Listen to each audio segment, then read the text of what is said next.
Welcome, my peeps, my peoples. Please like, comment, subscribe, share the video. It'll be greatly appreciated from the bottom of my heart, my peeps, my peoples. Peep Squad is in the building, baby. We're going to the top, to the top, to the top, baby. We're going to bring others with us. So please become a part of Notification Squad. Peep Squad, hit that notification bell, baby. Know each and every time I drop a video, tell me what's on your mind. So let's get into it. Let's talk about Love and Hip Hop Miami. Season 3, Episode 7. It's going down. It seems like Shada made up with JoJo. They are friends now. They're huggers. I was like, so Shay, what was all this commotion that you caused in the beginning of the season? You doing way too much, but I'm glad that you guys did make up. I wonder if you're gonna trust you know Miss JoJo around another man of yours, because it seems like she don't care if he's your ex or not. If you her friend and she feels like he's open and fair game, she gonna go take him up. She gonna get a slice. But she said that she didn't taste none of that hot dog of pleasure P, baby. I'm rolling down 95.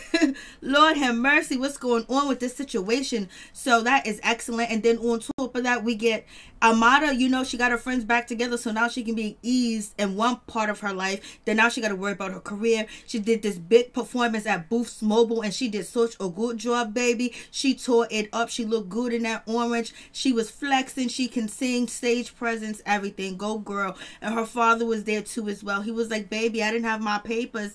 I couldn't get here for you. You know what I'm saying? But I guess he got his papers now. So Amada, she is going to open up and have a relationship with her father. I was like, girl, you do the thing. I don't know if you want to have, you know, MJ to be your manager. Maybe you need a manager and he could be your assistant or assistant to manager.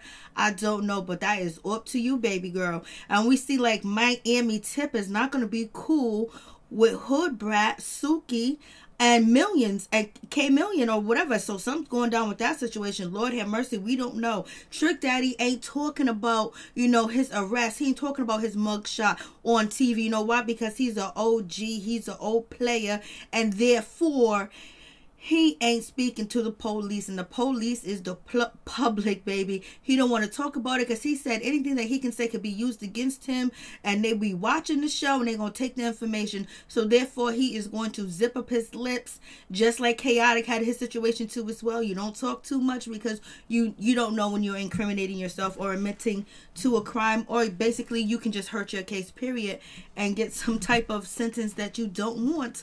So we have that situation, and plus Trick Daddy needs to get his house together, and Joy's gonna come and tell him, baby, let's get it right, let's get it tight, let's get your health up, just be a spokesman, do something. So she's feeling a certain type of way.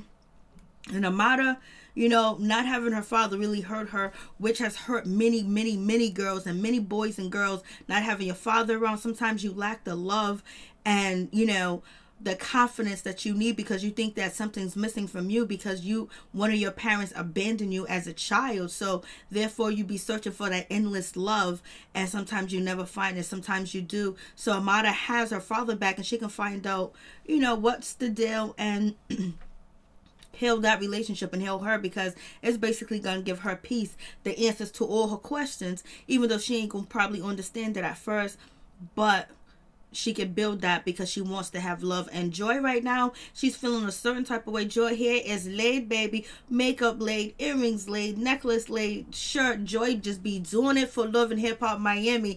She was like, I'm going to show up and show out. This is how we represent Miami, baby. And so Joy is concerned about Trick Daddy because he got arrested. Allegedly, he had some paraphernalia, some, you know, some white stuff. And on top of that, allegedly he was intoxicated and he got arrested, but he bonded out. He got out of jail, and right now Trick Daddy's trying to hide. So right now Joy is like, Trick is depressed. You know, the mug shots and the pictures that he have took before, and the way his skin has changed, his face has changed, his body has changed. You know, he used to look a certain way, but once he got lupus and everything started to change, even though, you know, Trick didn't do what he was supposed to do to take care of himself. Maybe he didn't know, maybe he didn't understand, maybe he thought it was going to go away by self-medicating. And Joy said this was one of the problems. Him self-medicating was a big problem. We got children, you know, he got kids, he got people that look up to him, and he has lupus and he's not doing the right thing. And every time she used to have arguments about him not taking care of himself, him not doing the right thing. And that's probably one of the reasons why she left, because Trick became very depressed. And Trick did speak about this on the show, because she was like, that people are very hurtful towards, you know, Trick Daddy and, you know, his appearance and stuff like that. And I I know that's true. But then we also got Trick Daddy talking about frying chicken and stuff like that. So anyways, what she said was absolutely right. And she's talking to, you know, Trina to let Trina know we need to do something for real, for real. Let's just be serious. Let's have an intervention. Let's take care of Trick, because we don't want to be saying RIP. And I know that's for damn sure. And so, you know, Trina doesn't really know how to deal with this. She already got a lot on her plate. The tour is canceled. She just lost her mother. You know, her album's been stripped off the shelves. And her manager, her business partner, Julian, had did her wrong. And now Trick getting arrested. And now something else that she has to deal with. She's going through it, baby. Miss Trina's going through it, baby. And so we get Shay and JoJo. They actually meet up, have a conversation, they hug, and Shay says some smart stuff. She was basically like, listen, you know what P said about you, and let me show you. So basically, you know, at the end of the day, Shay said, you know, Pleasure P don't care for me or you. We were nothing to him, and they realized that, and they're moving forward because he didn't come in touch with any of them. He wasn't serious about any of them. It was a storyline and some quick, fast no, you know what I'm saying? So it is what it is with that situation. And so now they're coming together. But at the end of the day, JoJo knew she was cool with Shay. Why would she want to mess with her ex? And she came on the show with him, unless she wanted to cause drama. But they made up real quick, fast, in a hurry, well, this season. So therefore, move forward, learn from your mistakes, ladies. And JoJo, don't be with your girls or your friends' exes. Like, find somebody else. And we have MJ and Amada looking good. I like the outfit. Queen, he got the king on. Red and black, power, strength, unity, family. They're doing a damn thing, baby. They look good. And they're representing. And he got her back. She got his back. She's nervous. But you know what? She's ready to do it because she's doing it on her own as an independent artist right now at this time. But she tells MJ that she has been talking to her father. She's been talking to him and everything, and having a conversation about him coming to her show, and she invited him even though her mother don't want him to come through. You know, he was MIA. Allegedly he didn't have his papers. He was messed up. Now he has cancer, pancreas cancer, I think, or whatever. So he wants to make amends with Amada. He wants to make it right. He wants to be back in her life. You know, he wants to be back in her life too, because she's successful. She got money. She can take care of him and all the other kids that he had neglected to as well. But plus, on top of that, he can see, even though he was a foul individual and he was just a donor, that, you know, he helped create this beautiful woman, you know, as she was delivered. From there on, you know, he just used his semen sample, his sperm. And then, you know, he didn't nourish it.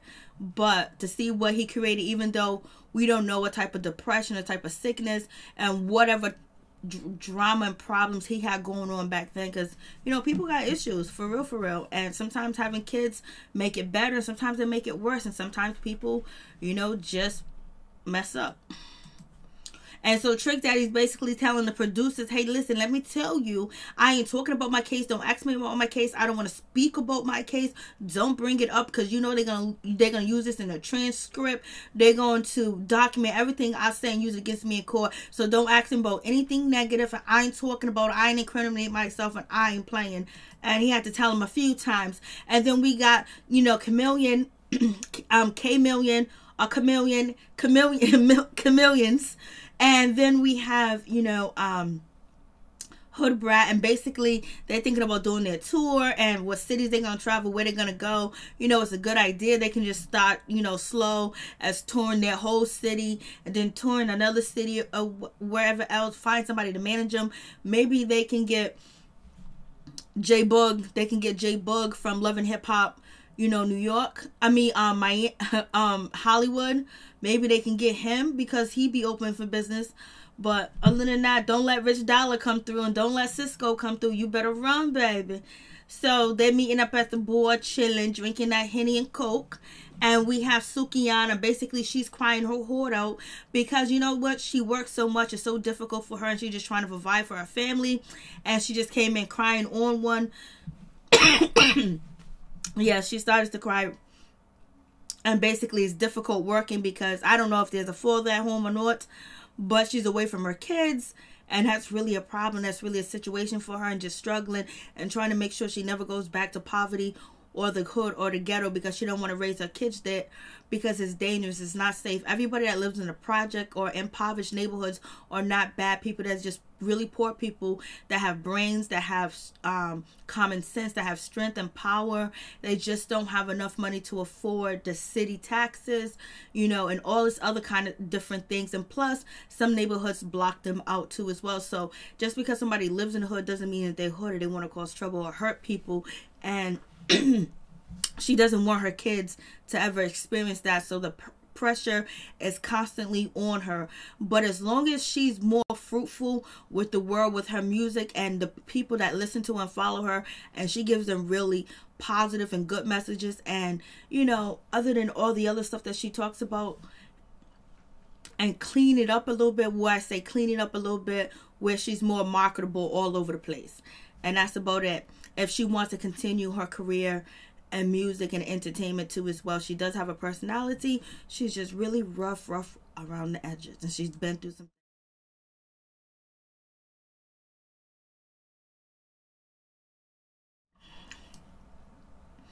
But Sukihana's a trip. She's a trip on Instagram, let me tell you. So we get to, you know, Hood Brat, and she visits her sister. This is her oldest sister. She had a middle sister that, you know, that took her life or whatever. And God rest her soul. May she rest in peace. And so she's with her older sister. And basically they don't live in the older sister was able to move out the projects. And they live in a nice, comfortable house. But the sister already has 2 kids. And now she's taking care of her baby sister's 2 kids. And everything else like that. And it's difficult. It's hard for her. And, you know, she's going through the most.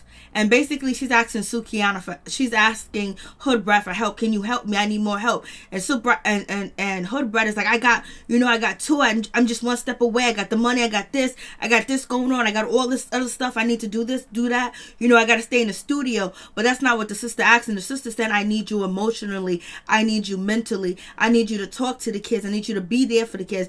I need you to take the kids for a day or 2. I just come around and babysit, pick the kids up from school, drop them off from school, make sure they have their lunch, make sure they, you know, they brush their teeth before they go to bed. Like, give me some help, like, in between, because we know that Hood Brat is not in the studio 24/7, 7 days a week. You know, she got some time to spend with her man, run the streets with a friend, and do stuff like that. So the sister just asking for a little bit more help and some more support. She was like, yo, forget all that money shit you talking, sis. I need something else. And so I don't know if Hood Brat got what her sister was saying. I need you to pick up the kids, take the kids to the doctor's appointment, pick them up, drop them off, you know, give me like 3 or 5 hours, you know what I'm saying? Or whatever, you know what I'm saying? Because she said she needs a break because she hasn't really have a chance to mourn her sister's death because she just went into being strong and taking care of the 2 kids that she's taking care of. So that's her sister's message, and she just need help. And hopefully Hood Brat would pay attention to what her sister's saying. If you cook dinner, or if you throw out the meat, or if you know, take the trash out, do the laundry, you know what I mean? Just help me around the house. Just help the kids with their homework or something like that. You know, that money stuff that you're talking about, that can come in time. But in this time, I need this because this is going to make the kids better because they need both of us, not just me doing it all because I need a break. But I don't know if, you know, Hood Brat got it because, excuse me, I think she's more, you know, she's still in the zone of losing her sister and then being, you know, actually taking on all that responsibility of taking care of the 2 kids, making sure that financial straight, just put her in a struggle where she can focus on not the most and not focus on what the kids need right here and right now. And that might be a hug and a conversation, or a walk to the park or something like that, or just to be there to talk to the kids because they might have questions. They might want to talk to somebody. Ain't nobody there because sister's always working, you know, whoever else is watching them. So it seems like Hood Brat, she basically blocked that part of, you know, of the children needing support off, giving them, you know, physical and mental support. She kind of blocked that off because she's still in shock. She's still, you know, trying to find herself, and and she believes she can make everything go right with a hit in the album, but that might take some time. So she's not emotionally putting herself all the way out there like that because she's hurt. And then she tells her sister that the sister that, you know, tragically left and took her, you know, self away from here, you know, told her that if I ever do this to me, if I ever harm myself, or I'm not here anymore, would you take care of my children? And the other sister was like, oh, Lord have mercy. And then, you know, Hood Brat, she broke down because that was a lot, because maybe she could have did something. Maybe she wished she was there another day. Maybe she wished she would have checked up on, called her. Maybe she wished she had, you know, she wished a whole lot of different things. And right now her biggest wish is to be financially stable. And that is true. But the sister needs some help, because if the sister can't take care of the 4 kids while you're trying to become famous, then the kids will end up in the system. So moving on from that situation, the sister's just listening. She knows her younger sister, Hood Brat, doesn't get it. And she understands that she's still hurting. So she has to be the strong one, taking care of the kids and just taking care of everything, making sure the kids are in a safe environment, a safe home, and everything else. There's nothing she can really do about the situation but get her sister some counseling, and that's about it. So, you know, Hood Brat's basically, she's not hearing anything her sister's saying. The only thing that she's hearing is, I'm going to get rich, I'm going to make all this money, and everything's going to be all right. And that's the only thing that she can concentrate on. Concentrating on that helps her not focus on her feelings and how hurt she is and how much pain she feels for her sister being gone and for the kids that she want to take care of, but she's not able to.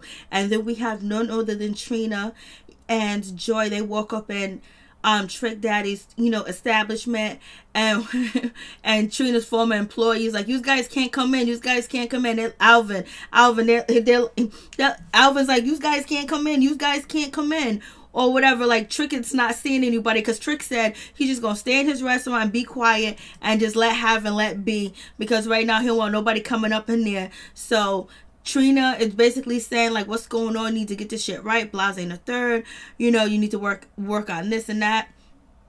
And Trick is like, I'm not a little kid. I'm not a 70-year-old man. You guys act like I don't know what I'm talking, like I don't know how to take care of myself, and all kinds of stuff like that. But Trick Daddy did say earlier that he was like, I got arrested and I went to jail. Ain't the first time I've been arrested and bonded out. You guys act like this is brand new. I was like, Trick, stop. The problem is not the arrest. Is if you had, you know, narcotics on you and taking them when your health condition, they want you around, and on top of that, you don't eat right. And so Joy has to get very emotional and dismiss Trina and basically tell Trick how much she cares for him, how much he needs to do better, because there's children, there's family, there's customers, there's people, there's employees depending on him.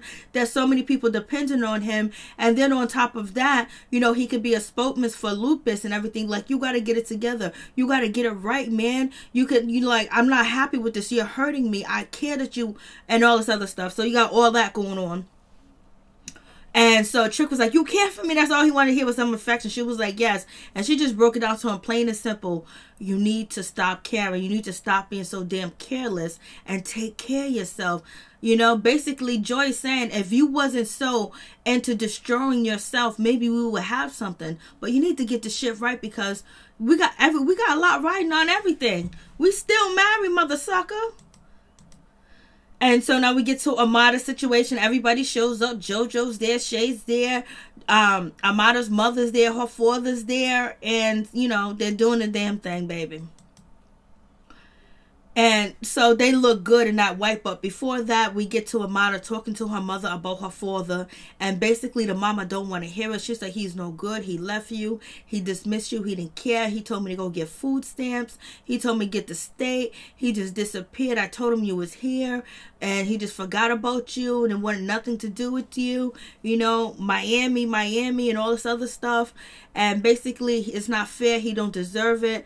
And, you know, why is he coming around now? It's not right. And Amada was like, I just want to give him I want to give him a shot. I want to give him a chance.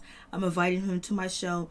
He's coming through, Ma. I'm sorry. I don't want to hurt you, but I got to make this move. And I'm proud of Amada for thinking for herself. And this is the first situation this season, other than she thought for herself. You know, she thought for herself the most part of the situation. You know, she didn't, you know, check around with people like she had to check around with everybody else when it came to the situation with Julian.